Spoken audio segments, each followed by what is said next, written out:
नमस्कार, मैं रवीश कुमार। 16 मई के नतीजे में उत्तर प्रदेश की बड़ी भूमिका होने जा रही है। चुनाव पूर्व सर्वेक्षण से लेकर चुनाव बाद के सर्वेक्षणों में यही बार बार उभर कर आया है कि इस चुनाव में उत्तर प्रदेश ने अपने क्षेत्रीय दलों को खारिज कर दिया है। तकनीकी रूप से बीएसपी राष्ट्रीय पार्टी है, मगर सत्ता में आने का मौका यूपी में ही मिला है।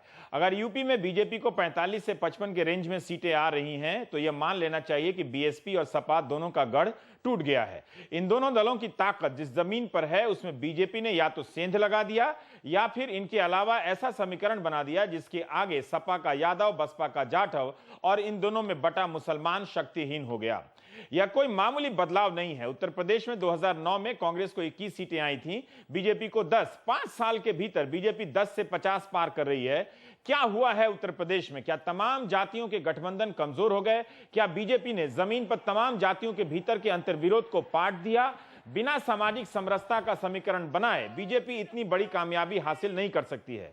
डॉक्टर अंबेडकर के प्रति आस्था और कांशीराम के घोर आंदोलन का नतीजा था बीएसपी का उदय, और लोहिया से लेकर चरण सिंह जैसे नेताओं के पिछड़ावाद का नतीजा था सपा जैसी पार्टी का उभार। इन शक्तियों को जानकर मंडल के रूप में चिन्हित करते हैं। अब ऐसा क्या हो गया है कि मंडल कमंडल में जाता दिख रहा है, जबकि यूपी की राजनीति में दोनों अलग ही हुए थे तब जब ध्रुवीकरण उभार पर था। क्या सब कुछ इतना सामान्य है जितना बताया जा रहा है?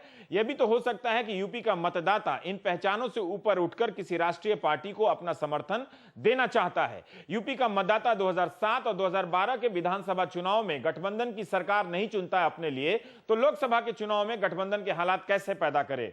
लेकिन क्या अमित शाह, जो बीजेपी के रणनीतिकार हैं, मायावती और मुलायम से बड़े नेता हो जाएंगे? जब मोदी और अमित शाह ने यूपी की दावेदारी शुरू की थी, तब यूपी के धुरंधर कहा करते थे कि यह यूपी है, यहां चौक चौराहे पर सब नेता ही हैं। लेकिन उसी यूपी में गुजरात से आया कोई अमित शाह नाम का व्यक्ति मायावती और मुलायम को हराने की स्थिति में है। अभी नतीजा नहीं आया है, लेकिन बीएसपी और सपा को कमजोर कर अपनी ताकत का प्रसार बीजेपी करती है और 50 के पार जाती है, तो यह कोई सामान्य बात नहीं है। हम इसी पर आज बात करने जा रहे हैं, लेकिन इससे पहले हम छोटा सा आपको ग्राफिक्स दिखाना चाहते हैं कि ये 2009 का है। बीजेपी को 10, कांग्रेस 21, एसपी को 23 और बीएसपी को 20 सीटें मिल रही हैं। 2004 का अगर देखिए तो बीजेपी के पास 10 है, कांग्रेस के पास 9 है, समाजवादी के पास 35 है और बीएसपी के पास 19 है। यानी 2004 और 2009 में बीजेपी 10 पर सिमटी हुई है। 1999 में बीजेपी के पास 29 सीटें हैं, कांग्रेस के पास 10 सीटें हैं, और 1996 जो बीजेपी के लिए पहली बार वो 52 सीट प्राप्त कर रही है उत्तर प्रदेश में, वो 1996, तब कांग्रेस को 5, समाजवादी को 16 और बीएसपी को 6 सीटें आई थी। यानी क्या 1996 का नतीजा इस बार दोहराया जाएगा? इसके अलावा हमारा जो एग्जिट पोल है उसके हिसाब से अगर आप देखिएगा तो एबीपी न्यूज निल्सन का जो CNN IBN CSDS ABN news Nielsen का जो है बीजेपी को 45 से 53 सीटें हैं, एबीपी को 46 दे रही है। एबीपी का सर्वे में बीजेपी को 46 सीटें मिल रही हैं, यानी 46 से 53 का रेंज है। कांग्रेस को 3 से 5 और एबीपी में 8 है। समाजवादी पार्टी को 13 से 17 है और एबीपी में 12 है। बीएसपी में 10 से 14 है और 13 है। तो ये एक तरह से आप देख रहे हैं कि किस तरह से CNN IBN CSDS और ABP और ये है टाइम्स नाउ और ORG, ये 2 और सर्वे हैं जिसमें बीजेपी को 52 सीटें मिल रही हैं। इंडिया टुडे सिसरो में 48 से 56 सीटें मिल रही हैं, कांग्रेस को 10 और दूसरी तरफ 4 से 6। समाजवादी पार्टी को 12 सीटें मिल रही हैं और यहां 10 से 14, बीएसपी को 6 से 10, जो अन्य है 1 से 4 है इंडिया टुडे। अब हमारा जो एनडीटीवी का पोल है उसमें बीजेपी को 55 सीटें मिल रही हैं, यानी 46 ज्यादा है। समाजवादी पार्टी को 12, बीएसपी को 8 और कांग्रेस को 4 सीटें मिल रही हैं। तो ये एक एग्जिट पोल का एक तरह से आप देख रहे हैं कि उत्तर प्रदेश में ये नतीजे बताए जा रहे हैं, और ओपिनियन पोल जो हुए हैं उसमें भी करीब करीब यही संख्या बीजेपी को प्राप्त हो रही है। 40% वोट है बीजेपी को एग्जिट पोल के हिसाब से। 22% का फायदा है जो जुड़ रहा है। 23% पर समाजवादी अटकी हुई है, बीएसपी 21% पर अटकी हुई है और कांग्रेस 7 पर अटकी हुई है। तो हम इन सब चीजों पर बात करेंगे। हमारे साथ लखनऊ से ब्रिजेश शुक्ला हैं, वहां के वरिष्ठ पत्रकार हैं, जिन्होंने ये ट्रेंड है, आप देख लीजिए कि ये 80 सीटों का ट्रेंड है। फरवरी में बीजेपी को 40 सीटें मिल रही हैं जो अब 56 तक चली गई हैं, और उसी तरह से वो घट के 15 से 8 पर आ रही है बीएसपी के लिए, और समाजवादी पार्टी के लिए भी की संख्या भी इसमें काफी कम हो रही है। तो ये अगड़ी जाति जो है 66% बीजेपी के साथ हैं, यादव जो है 60% समाजवादी पार्टी के साथ हैं, और जो अनुसूचित जातियां हैं वो 54% बीएसपी के साथ हैं। यानी इनका जो बाकी हिस्सा टूटा है उसका बड़ा हिस्सा बीजेपी के पास जाता दिख रहा होगा। ये जो जाट वोटर हैं वो 58% बीजेपी के पास गए हैं और 15% आरएलडी के पास रह गए हैं। तो यहां भी एक तरह से बड़ा घाटा है। तो हमारे साथ एक और है, और मुसलमानों का भी हम देख लेते हैं, इस पर भी चर्चा करेंगे। समाजवादी पार्टी के पास 48%, बीएसपी के पास 23%, यानी कि बीएसपी के दलित वोट में जो भी बैंक है उनका बीएसपी को मुसलमानों का समर्थन यहां कम मिल रहा है। कांग्रेस को भी मुसलमानों का 15% मिला है और बीजेपी को भी 5% मतदान मुसलमानों ने बीजेपी के पक्ष में किए हैं, जबकि शायद कोई एक टिकट या एक भी टिकट नहीं है उत्तर प्रदेश से बीजेपी का मुसलमानों को एक भी टिकट नहीं दिया। ब्रिजेश शुक्ला है हमारे साथ हैं, आपने बसों से यात्रा की है इस चुनाव के दौरान। प्रोफेसर विवेक कुमार हैं जेएनयू, शंभुनाथ शुक्ला जी हैं उत्तर प्रदेश को गहराई से जानने वाले हमारे पत्रकार, और बद्री नारायण जी हैं। शंभुनाथ जी, आप ही से मैं पहला सवाल शुरू करता हूं कि क्या आपको 40 से 56 का जो आंकड़ा है ये यथार्थ में बदलता आपको दिख रहा है? मैं ये जानना इसलिए चाहता हूं कि आखिर उत्तर प्रदेश में जमीन पे कुछ तो बदलाव हुआ होगा कि इतना शानदार बीजेपी का एक तरह से नतीजा दिख रहा है। देखिए, एग्जिट पोल ये तो बताते हैं कि एक पार्टी की बढ़त है, लेकिन जिस तरह से बता रहे हैं, क्योंकि एग्जिट पोल है, ये कोई रियल ओपिनियन पोल नहीं है, रियल पोल तो है नहीं, तो इसमें बढ़त दिखाई पड़ती है। पर ये कि इतनी सीटें हो गई, ये थोड़ा मुश्किल या थोड़ा आश्चर्यजनक सा लग रहा है। वजह यह है कि सबसे ज्यादा जो बीजेपी को सीटें मिली हैं वो 98 के चुनाव मिली थी, 58 तब उत्तराखंड उत्तर प्रदेश से मिला हुआ था। और उसके जस्ट अगले साल जो चुनाव हुआ 99 में, उसमें 29 हो गई। यानी बीजेपी ग्राफ जिस तरह से बढ़ा था उसी तरह से नीचे आया। उसके बाद क्रमशः 9 और 10 होती चली गई, यानी बीजेपी ग्राफ घटा है। पर ये 10 साल का जो ये मनमोहन सरकार की जो नाकारा नीतियां रही, या कहना चाहिए जो उससे असंतोष रहा, उसको एक विकल्प के तौर पे बीजेपी या नरेंद्र मोदी ने एक शक्ल के रूप में थोड़ा सा उभार दिया है। अब कोई लहर जैसा हो ऐसा कुछ नहीं है, बहुत सारी चीजें काम करी बिना लहर के 50 सीट तक। लहर का सबसे बड़ा प्रमाण है तो वो बीजेपी के लिए उत्तर प्रदेश है जी। एंटी कांग्रेस वेव तो थी, एक दिखाई पड़ रही थी, लेकिन उस सारे वोट को बिखराव जैसा हो गया, जैसे समाजवादी पार्टी, बहुजन समाज पार्टी, कांग्रेस में बिखरता सा चला गया। अंत में जो वोटर को दिखाई पड़ा, खासतौर पर जो अगड़े वोटर को, कि बीजेपी अकेला विकल्प है, और उसमें भी मोदी, क्योंकि बहुत जगह ऐसा हुआ है जहां कौन आदमी चुनाव लड़ रहा है ये परवाह नहीं की गई। मैं इसमें एक उदाहरण दूंगा कानपुर का। कानपुर में श्री प्रकाश जायसवाल निश्चित तौर पे बेहद लोकप्रिय व्यक्ति हैं, और उनके लोगों से लाइव कांटेक्ट है। जैसे कभी चंद्रशेखर के हुआ करते थे, वो हर फ्राइडे को यहाँ चले आते हैं, लोगों से मिलते जुलते हैं, हर घर में जाते हैं, किसी का कोई भी कार्यक्रम हो हर कार्यक्रम में जाते हैं। लेकिन मुरली मनोहर जोशी अचानक वहां आ गए, जिनको कोई नहीं जानता, लेकिन वोट जो मिला वो मुरली मनोहर जोशी को इस बात पे मिला कि वो मोदी को हम वोट दे रहे। तो ये जो एंटी कांग्रेस वेव का जो विकल्प बन के उभरे वो मोदी बन गए। अब ये सायास प्रयास था या अनायास था, ठीक है, ये नहीं कहा था। पर बद्रीनारायण जी, जिस उत्तर प्रदेश के बारे में कहा जाता है कि ये फिक्स वोटर वाले हैं, समाजवादी पार्टी और बसपा, इनका वोटर नहीं जाएगा बिना, अगर इनके गढ़ में बिना सेंध लगाए, क्या बीजेपी को इतनी बड़ी संख्या मिल रही है क्या? रविश जी, जो आपने कहा एकदम सही प्रश्न है। इसमें बस मैं ये कहना चाहता हूँ कि जो शंभुनाथ जी कह रहे थे कि एग्जिट पोल के आंकड़ों से असहमति रखते हुए मैं ये कहना चाहता हूँ कि उत्तर प्रदेश में एक चर्निंग हुआ है। वो क्या हुआ है, और कोई नहीं है, बीजेपी सपोर्ट में है, मतलब बीजेपी मान रही है, तो ये एक हमारे लिए राहत की बात है। तो जो चर्निंग हम इतने अकेले नहीं है। हाँ, जो चर्निंग है वो उसके 3 तरह के आकर्षण है। एक तो मीडिया आकर्षण, गाँवों तक में भी 60% घरों में टेलीविजन पहुंच गया है, जो कि ट्रैक्टर से भी, और सबके पास मोबाइल है, मोबाइल पर इंटरनेट है। तो उससे एक तो एक चर्निंग हुआ है, गांव बदला है, लोगों के कनेक्टिविटी बदली है। दूसरी जो चर्निंग हुई है वो है हिंदुत्व और विकास का मृग तृष्णा का आकर्षण जो है, जिसमें कि और तीसरा जो उसके साथ जुड़ा हुआ चर्निंग है वो है कॉमनल राइट, जो ईस्टर्न यूपी में कराए गए और उसका असर।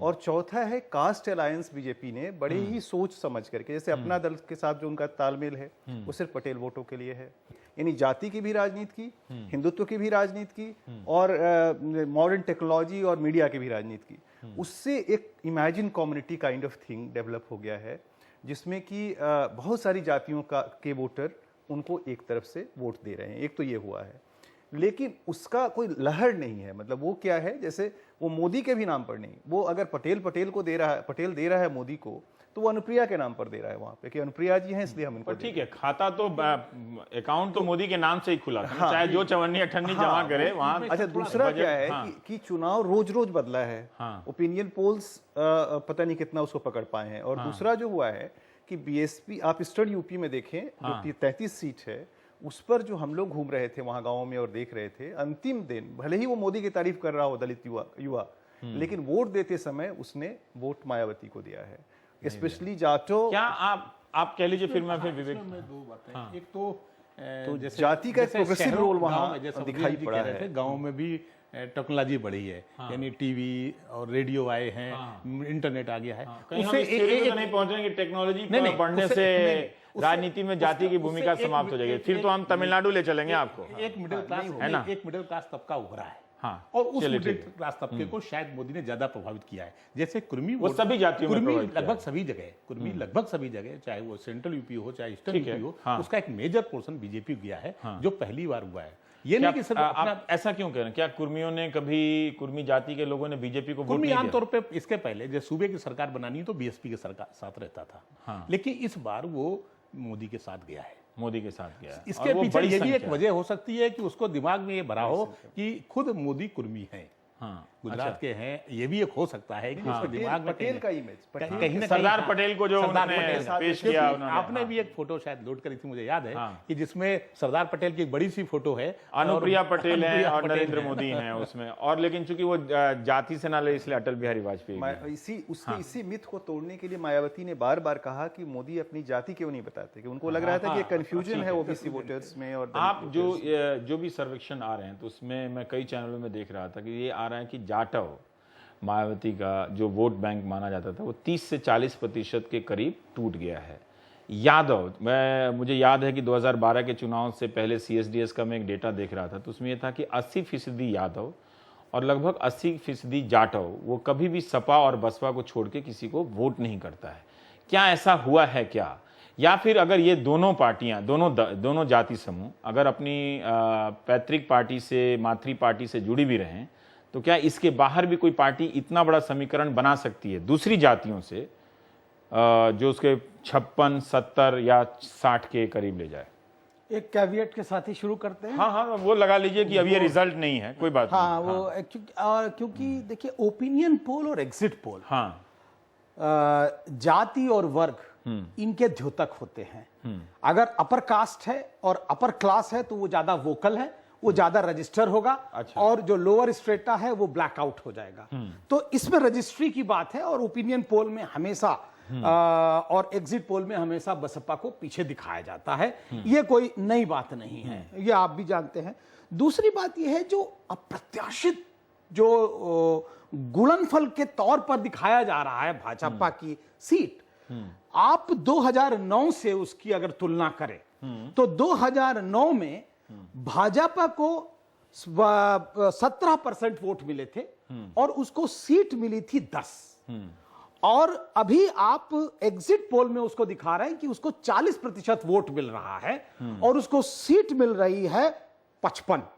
यानी कि बसपा से 700% ज्यादा सीटें मिल रही हैं उसको।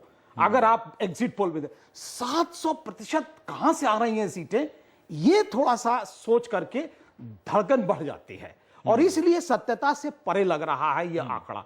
700% अगर आप वोट में आप देख रहे हैं केवल 100% का इजाफा हो रहा है, लेकिन सीटें 700% बढ़ी जा रही हैं। जबकि हम ये मानते हैं उत्तर प्रदेश स्प्लिट प्रदेश है, जहां पर लोग विधानसभा में दूसरी प्रकार वोट करते हैं और लोकसभा में दूसरी प्रकार, और लोकसभा में बड़ी टैक्टिकल वोटिंग करते हैं एकत्रित होकर के। आपने देखा होगा कि पिछली बार 2009 में कांग्रेस को केवल और केवल 18.5% वोट मिले थे और सीट मिली थी उसे 21 या 22।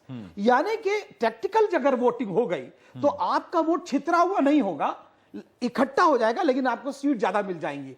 और इसलिए अगर आप परसेंटेज ऑफ वोट के आधार पर सीटों का अगर आप तुलना कर रहे हैं तो ये आंकड़े अप्रत्याशित रूप से असफल होंगे। लेकिन अगर आप ट्रेंड देखिए कि पिछले कई चुनाव में बीएसपी के वोटों का प्रतिशत में गिरावट आई है, आपके 2012 के विधानसभा चुनाव का एक हल्का फुल्का डेटा अभी याद आ रहा है कि जो आरक्षित सीटें हैं उनमें विधानसभा में ज़्यादातर 50 के करीब विधायक जो हैं वो समाजवादी पार्टी के हैं। तो जब दलित वहाँ से निकलकर समाजवादी पार्टी में जा सकते हैं तो वो दलित सपा से नाराज होकर वापस बीजेपी की तरफ क्यों नहीं जा सकते? वो इसलिए क्योंकि भाजपा कभी भी दलितों के साथ खड़ी हुई नहीं दिखाई देती। मलियाना हो, कुमेर हो, सुंदूर हो, उसके बाद बवाना हो, कहीं भी दलितों के साथ, खैरलांजी हो, क्या भाजपा दलितों के साथ कभी उनके पक्ष में खड़ी हुई दिखाई देती है? ठीक है, ये अगर नहीं दिखाई देती तो वो रिप्रेजेंटेशन, प्रतिनिधित्व करता हुआ नहीं दिखाई देता। और इसीलिए केवल 2 सीटें 2009 में भाजपा को रिजर्व सीट में केवल 2 मिली थी। एक आगरा मिली थी और दूसरी मिली थी बांसगांव। और आगरा में मोदी जी को ये जाके कहना पड़ा कि बाबा साहेब अंबेडकर मुसलमानों के खिलाफ थे। इस प्रकार का जब जिसे कहना चाहिए ताना बाना बुना जाएगा तो पोलराइजेशन करने की पूरी कोशिश की गई है। लेकिन अगर आप देखें कि कोशिश छोड़िए, क्या आपको लगता है, क्योंकि अब मैंने एक बात कही थी कि कांशीराम का आंदोलन का एक जमीनी आधार है ना, ऐसे कोई मुझे भी बहुत असहमति है इस पोलराइजेशन की थ्योरी से कि हम कोई बहुत ज्यादा उत्तर प्रदेश में बढ़ा चढ़ाकर पेश कर रहे हैं। स्थानीय रूप से ये बातें ठीक हैं, लेकिन आप आगरा की बात करें तो वहां सिर्फ क्या हिंदू मुसलमान हो जाने से दलित जो है निकल के वहां चला जाएगा? फिर तो कांशीराम का आंदोलन कमजोर पड़ गया होगा, फिर तो मायावती का प्रभाव कमजोर पड़ गया होगा। जब आपका प्रभाव नहीं है तो वो टूट के कहीं भी जा सकता है। फिर देखिए रवि, सबसे बड़ी बात यह है कि भाजपा का संगठनात्मक ढांचा क्या था वहां पर। मेरे पास 2000 बूथ के खुद आंकड़े हैं। 2012 में जहां पर उनको डबल डिजिट में वोट नहीं आया था, सिधौली से लेकर के मोहनलालगंज तक के जितने भी आंकड़े आप ले लें, डबल डिजिट में वोट नहीं है भाजपा को। जब आपका संगठनात्मक ढांचा नहीं है तो आपको वोट परिवर्तन कराने में क्या पीपल्स इलेक्शन लड़ रहे हैं आप?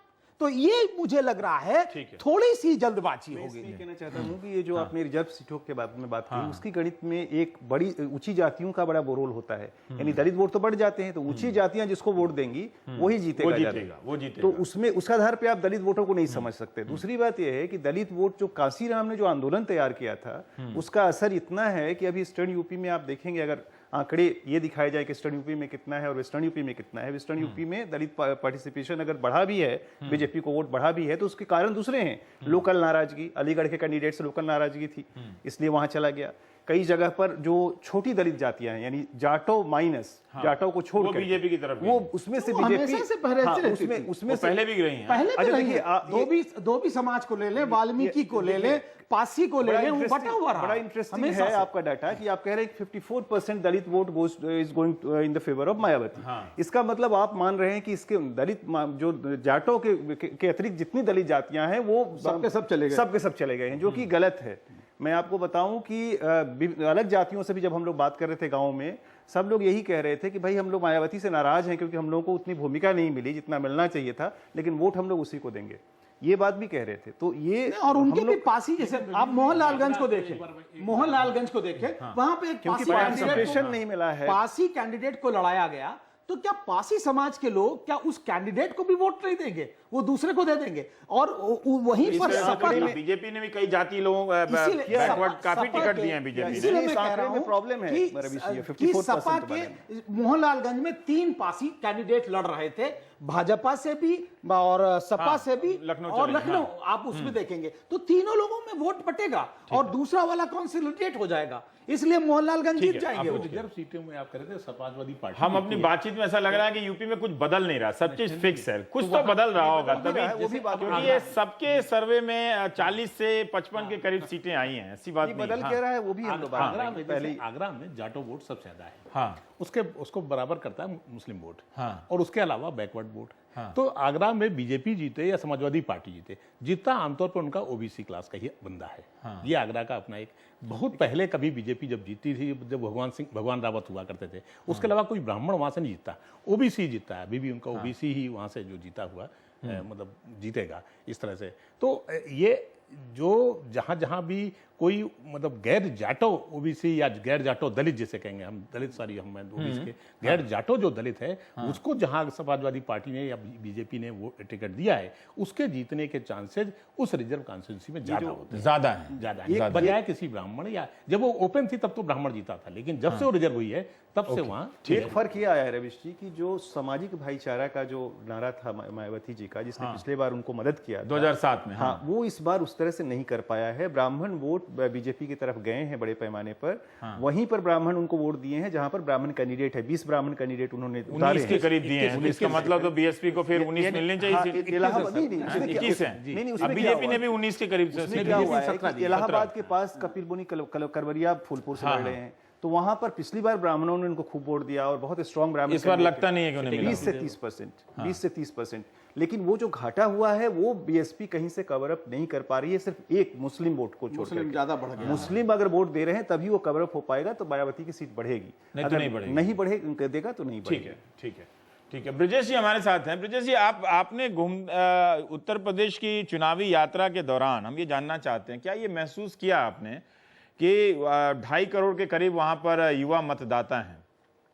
इन तमाम युवाओं में हर युवा आर्थिक और सामाजिक और जातिगत रूप से भिन्न होता है, इलाका के हिसाब से भी, कि एक जाति से ऊपर निकलकर राष्ट्रीय आकांक्षाओं के तरफ जाने की प्रवृत्ति उसमें नजर आई हो आपको? रवि जी, जब मैं 23 मार्च को निकला था चुनाव कवरेज के लिए, हाँ, तो मेरे भी दिमाग में जो बातें अब कही जा रही हैं अभी, कि यही दिमाग में मेरे था कि शायद शहरों में ये सब कुछ होगा, हाँ, उच्च जातियों के मन में ये सब कुछ होगा, हाँ। लेकिन इसके बाद जो जो मैं यात्रा में आगे बढ़ता गया, मैं आपको बता दूं, आप कल देखिएगा परिणाम में, हाँ, कि जो अति पिछड़ी जातियां हैं, हाँ, सवर्ण तब भी तमाम सवाल उठा रहे थे, अति पिछड़ी जातियां हैं, इतनी जबरदस्त गोलबंदी मैंने अपने जीवन में नहीं देखी। मोदी अब के उसका क्या कारण है, मोदी के इसके लिए मैं बात को शोध करने जाऊंगा जी। लेकिन इतना मैंने देखा है कि वो इतनी जबरदस्त गोलबंदी थी कि वो किसी की बात सुनना नहीं चाहते थे, और अपनी बात सिर्फ ये, और बीजेपी कहीं नहीं थी। किसको वोट देंगे भैया? मोदी को चल रहा है, मोदी का वोट देबे, मोदी का लहर चल रही है, इसके अलावा कोई बात वो सुनना नहीं चाहते थे। सवर्ण फिर भी तमाम सवाल उठा रहे थे।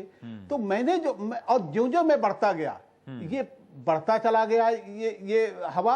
अब इसके परिणाम क्या आते हैं, ये वोट में कन्वर्ट हुआ नहीं हुआ, ये कल मालूम होगा। लेकिन जो युवा थे वो किसी भी जाति के हों, उसमें बड़ी संख्या में ऐसे थे जो मोदी के समर्थक थे, मोदी का नाम लेते थे, मोदी को वोट देंगे। भाजपा कहीं नहीं थी, भाजपा का कोई नाम नहीं ले रहा था। लोग इतना जानते थे कि मोदी है और एक कमल निशान है कोई।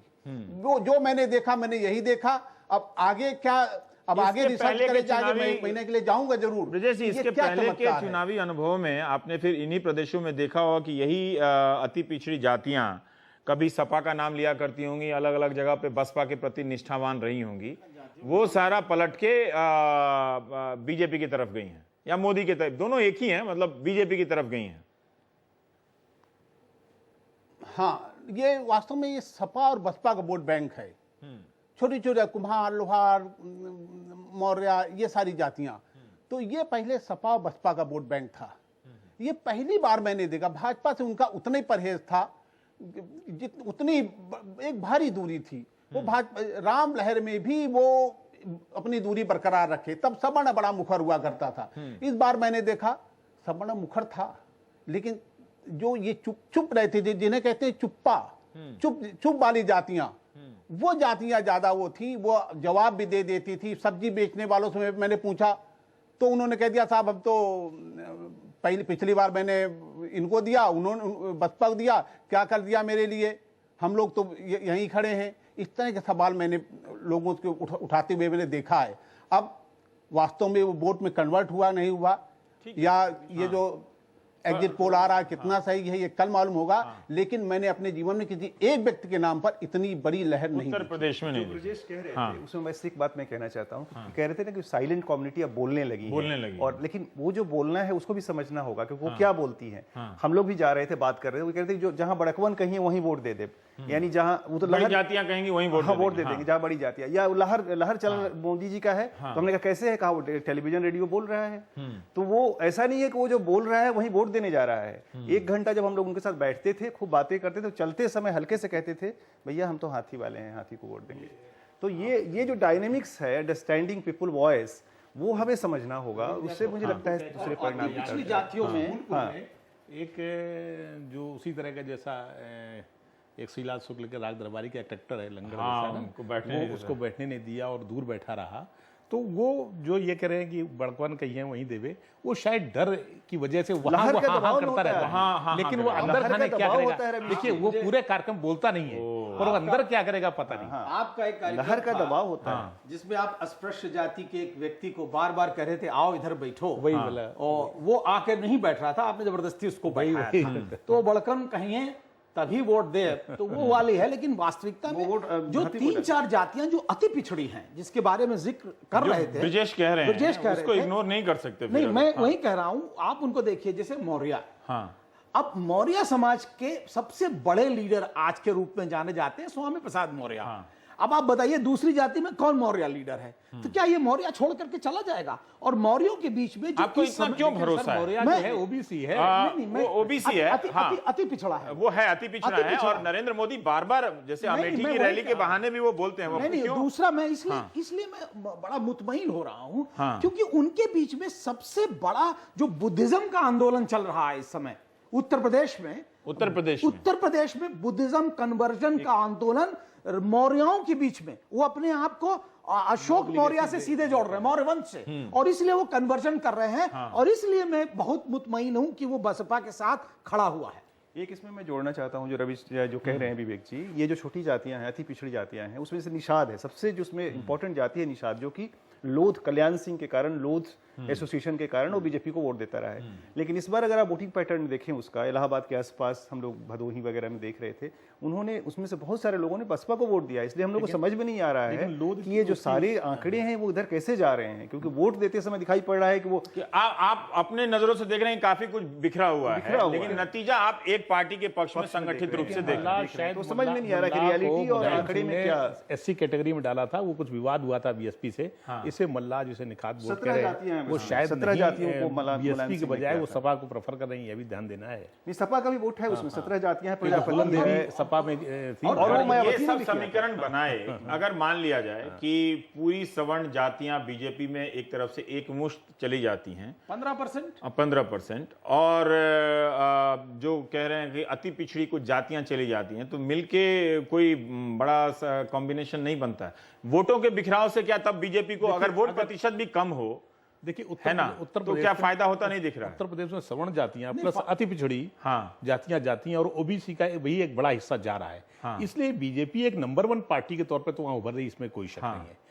पर अब ये दिक्कत कांग्रेस ये- का जो पूरा वोट है वो तो जा रहा है वो तो बीजेपी सिर्फ के हो रहा पास। है। हाँ। नहीं, कांग्रेस का एक वोट बैंक वो भी था ना उनका, दलित और मुस्लिम भी, वो तो खिसक गया है। लेकिन फिर भी सवर्ण जातियों में कांग्रेस का एक जो वोट बैंक था वो खिसक के चला गया है। नहीं, और कांग्रेस- दूसरे जो मिडिल क्लास तबका उभर के आया है, जो यूथ उभर के आया है, वो सीधे सीधे मोदी के नहीं, साथ और रमेश, बीजेपी कांग्रेस और मिडिल कांग्रेस क्लास जो का है- मतलब आप इसे उसमें अपर कास्ट नहीं कर रहे, वो सारे कास्ट का नहीं, है मैं ना। ये कह रहा हूं, दलित के बारे में थोड़ा अलग कांग्रेस बात जो है। लेकिन दलितों का मिडिल क्लास भी काफी बड़ा है उस उत्तर प्रदेश में, जो हम नहीं देखते हैं। नहीं, लेकिन क्या वो वो- बीजेपी में गया है? वो उसका भी नहीं एक गया portion जा रहा है, जा रहा है। क्रीमी लेयर जा रहा है उसका मैं भी। थोड़ा नहीं, डिफर मैं करूंगा। इसीलिए एक से- कह- एक से- देखिए, हाँ, एक-एक बात कर लीजिए, हाँ, फिर मैं दो बारी बातें बारी। कहना चाह हाँ। रहा हूं। एक तो कांग्रेस अपने आप में पार्टी न जीते, लेकिन उसके व्यक्तित्व है, व्यक्तित्व के लिए तो जीत निश्चित है, उनको कोई नहीं हरा सकता। क्या आप उनकी जीतों को हटा देंगे? 4 सीटें तो ऐसे ही दिखाई पड़ती हैं कि जो जीत रहे हैं वो लोग। दूसरी बात जो आप कह रहे हैं कि लीडर से लोग अपने आप को आइडेंटिफाई करते हैं और तब जाकर के वोट देते हैं। मैं ये पूछना चाह रहा हूं कि आप अप्रत्याशित जो 800% बढ़त दिखा रहे सीटों पर, आप कह रहे हैं 10 सीटें थी बसपा से अगर जोड़ेंगे 55 है। हाँ 55-56 है, तो अगर 10 सीटें हैं और आप दे रहे हैं बसपा को 8 सत्ते 56 और उसकी 10 और सीटें रखें तो 800% जो है पर देखिए जैसे बढ़त हो रही है। दिल्ली में एक चंद जैसे शंभुनाथ जी जो कह रहे हैं उसको थोड़ा सा आप ध्यान में रखिए। जिस तरह से दिल्ली में क्या हुआ कि बीएसपी का वोट काफी गिर गया, 10% के करीब गिर गया, और वो शायद चला गया आम आदमी पार्टी की तरफ से। तो जो एक सामाजिक उन्नति आई है, एक तबका जो मध्यम वर्ग में बदला है, वो हो सकता है कि जब दिल्ली में अलग हो सकता है तो यूपी में क्यों नहीं अलग सकता? आप दीजिए फिर। हाँ दलित यूथ हम लोग जब वहाँ काम कर रहे थे तो हमारे एक साथी ने बताया कि सर बहुत परेशानी हो रही है, सारे दलित इस बार जा रहे हैं, दलित यूथ का मोदी का नाम ले रहे हैं। लेकिन जिस दिन वोटिंग हुई वही आदमी और वही लोग आगे कहने लगे कि नहीं साहब वोट सबने दिया है हाथी को। तो ये जो दलित क्यों, क्योंकि ये फैला, ये भी तो हो सकता है कि जो आपको झूठ बोलने के लिए मोदी को बोल रहा है, मोदी को वोट देके फिर हाथी को बोलता होगा, ये भी तो हो सकता है दोनों तरफ से। नहीं, वो लहर दिखाई पड़ रही थी क्योंकि हर आदमी मोदी के बारे में बात कर रहा था, दलित हो चाहे गैर दलित। फिर जो शुक्ला जी कह रहे हैं वो मिडिल क्लास आया कहां से? उसमें फैक्टर क्या है? उसमें फैक्टर ये कि रिजर्वेशन, उनको ये मैसेज गया कि बीजेपी आएगी तो रिजर्वेशन खत्म कर देगी। सीपी ठाकुर का बयान उस समय आ चुका था और उसने सपोर्ट नहीं किया प्रमोशन में, रिजर्वेशन में सपोर्ट नहीं किया था। एक दिन में दलित यूथ जो जाते हुए दिख रहे थे मोदी की तरफ, उनको रोका है। इसलिए हम लोग को समझ में नहीं आ रहा है कि ये जो आंकड़े दे रहे हैं ये पर कुछ तो टूटा है। मैं भी घूम रहा था, मतलब ब्रजेश जो कह रहे हैं वो गूंज रही थी बातें, मतलब सुनाई तो दे ही रहा था। मोदी वर्सेज अदर्स थी, यानी एक तरफ मोदी थे, दूसरी तरफ सारी पार्टियां दिखाई पड़ रही थी। मोदी, लेकिन आप ये मत भूलिए कि समाजवादी पार्टी के प्रति भी नाराजगी थी लोगों में, है ना? एक सेकंड में, तो वो एक राष्ट्रीय पार्टी और एक क्षेत्रीय पार्टी, तो दो दलों से नाराज थे लोग। मोदी ने क्या किया, बड़ी सफाई से या कहना चाहिए बड़ी चतुराई से अपने पत्ते नहीं खोले, अपनी जात नहीं बताई, कहीं नहीं बताई।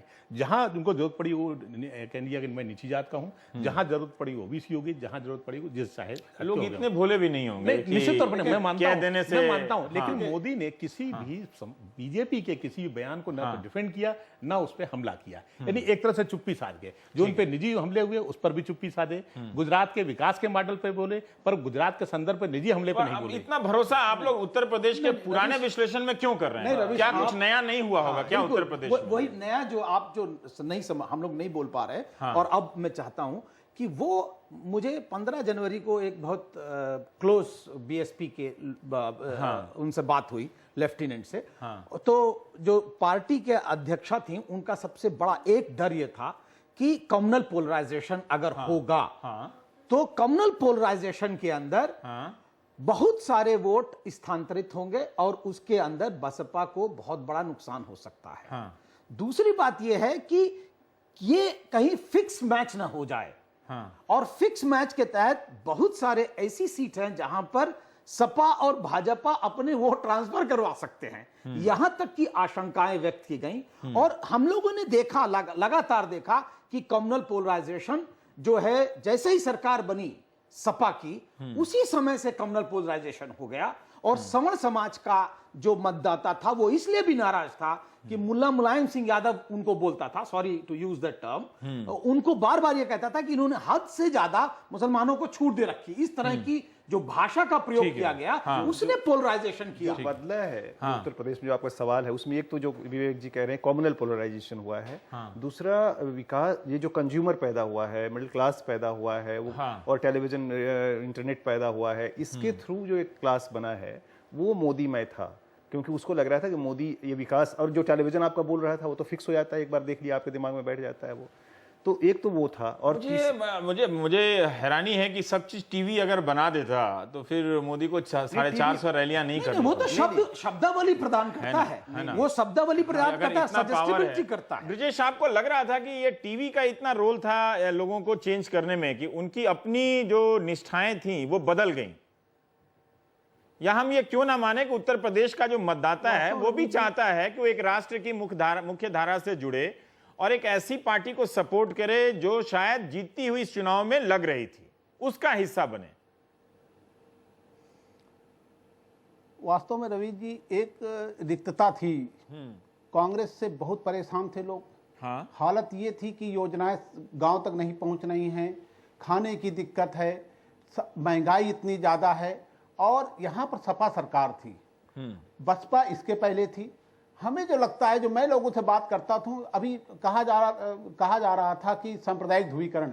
आप यकीन मानिए कि मैं सहारनपुर से मैं चला था और बनारस में मैंने अपनी यात्रा समाप्त की, किसी एक व्यक्ति ने मुझसे ये नहीं कहा कि मैं हिंदू या मुसलमान के लिए वोट डाल रहा हूं। लेकिन बड़ी दुख है कि हम अपने जो मतदाता हैं उन पर तमाम सवाल उठा देते हैं, तमाम बातें करने लगते हैं, उनके सोच पर तमाम सवाल उठाते हैं, उनकी नीयत पर तमाम सवाल उठाते हैं। उनकी भूख नहीं देखते, उनकी पीड़ा नहीं देखते। हर आदमी ये ने कहा कि बहुत परेशानी है, शायद इनको भी दे दो कुछ दिन, शायद यही निजात दे दें, और नहीं देंगे तो हाथ जोड़ लेंगे इनसे। हर व्यक्ति ने मुझसे यही कहा, किसी ने ये नहीं कहा कि मैं हिंदू और मुसलमान के नाम पर वोट दे रहा हूं, किसी ने मुझसे ये नहीं कहा। हर आदमी ने नहीं कहा कि अब ये कह रहे हैं कि भाई 60 साल उनका दिया, अब इन्होंने उनका 60 महीना देख लें, देखेंगे क्या कर लेते हैं, कई तो रहे बड़ी बड़ी बातें। हर आदमी ने यही कहा। मुझे नहीं लगता है, सारा कुछ ये था, मैंने जो लोगों से बात की, आदमियों की परेशानी थी, लोगों का दर्द था, लोगों का गुस्सा था, और उसके लिए कोई एक विकल्प दिखा। और उसमें ना टीवी का कोई रोल है, ना किसी का रोल है। व्यक्ति इतना बेवकूफ नहीं है कि जो टीवी से संचालित हो। हम लोग उनको पता नहीं क्यों कैसे मोदी आ गया भाई। ब्रजेश जो कह रहे हैं, जानकारी जी ठीक है, संक्षेप में मुझे ब्रेक लेना है। मुझे थोड़ा सा ज्यादा लग रहा है, ऐसा नहीं हुआ है वेस्टर्न यूपी में, कहीं भी ऐसा ना हो कि हम सिर्फ मोदी का वोट दे, बल्कि विशुद्ध पोलराइजेशन था। चाहे सहारनपुर देख लें, मुजफ्फरनगर वेस्टर्न यूपी में था, है ना, और सेंट्रल यूपी में भी दूसरी जातियां जैसे यादव वर्सेज अदर्स थे, और यादवों की इतनी ताकत है वहां पे कि सेंट्रल यूपी में मुलायम सिंह की फोर्सेज को हरा पाना या मतलब बाहर करना। आपको लगता है कि यादव छोड़ के गए होंगे मुलायम को? मुझे नहीं लगता। हाँ, यादव के बारे में तो कतई नहीं लगता। नहीं लगता। मैंने मैनपुरी में भी देखा आपको, बाहर भी देखा, और भी लोगों से सुना, और मैं चूंकि खुद भी इटावा गया। आपने खुद देखा, आप क्यों ऐसी बात कर रहे मैं हैं? सवाल पूछ रहा हूँ, मैं अपनी बात नहीं रखना चाहता। हर जात मेरे बारे में नहीं बात, नहीं, नहीं, आप लोगों ने फेयर नहीं है। हर जात का एक औरा भी होता है। देखिए क्या है, हमारे गांव का क्या है कि पत्रकार इतना ही देखता है, जब वो देख रहा होता है ना, पता नहीं होता कि उसके बाहर की क्या नहीं, रियलिटी। हमने तो देखा ना, आपने जो एयर करवाया। ब्रजेश कह रहे हैं, ब्रजेश से थोड़ी सी सहमति है मेरी, लेकिन थोड़ी असहमति है। वो ये है कि हिंदुत्व के साथ विकास का एक आकर्षण, हम बार बार कह रहे हैं कि 3 आकर्षण क्रिएट हुए, तो लोगों को ये था कि मुक्ति चाहिए। उस आकर्षण में गया कौन? आप जब कह रहे हैं कि जो दलित जातियां नहीं गई या पिछड़ी जातियां नहीं गई, तो कौन गया उसके पीछे? देखिए, एक सवर्ण बड़े पैमाने पर गया है, ब्राह्मण गया है, जो कि पिछले बार मायावती को वोट दिया था, वो ब्राह्मण, लेकिन जो गया है वो भी पैसिव सपोर्टर, पैसिव वोट दिया है। बहुत लग के इस बार ब्राह्मणों ने मदद नहीं की है बीजेपी की, लेकिन फिर भी अगर इन आशंकाओं के बीच अगर बीजेपी 50 सीट ला रही है, तो इसका मतलब है कि मुलायम सिंह यादव और सुश्री मायावती जी को अपना बैग पैक कर लेना पड़ेगा इस चुनाव में। और ये कोई छोटी मोटी कामयाबी नहीं है, ये कोई छोटी बड़ी कामयाबी नहीं है कि जिस जमीन को कांशीराम ने इतनी मेहनत से तैयार की, या मुलायम ने एक बहुमत प्राप्त करके वहां पर अखिलेश को बिठाया, उस जमीन को एक अमित शाह आते हैं और धाराशाही कर देते हैं। ठीक है, एक ब्रेक ले लेते हैं। कांशीराम की ही जमीन के कारण जो बच रहा है मायावती के पास, उसी कारण वो 8 सीटें हैं। तो ठीक है, हम छोटे से ब्रेक के बाद आएंगे तो जरा हम बात कर लेंगे कि यूपी में कम से कम एक नया नेता तो पैदा हुआ है जो यूपी का नहीं है, गुजरात से आया है। छोटे से ब्रेक के बाद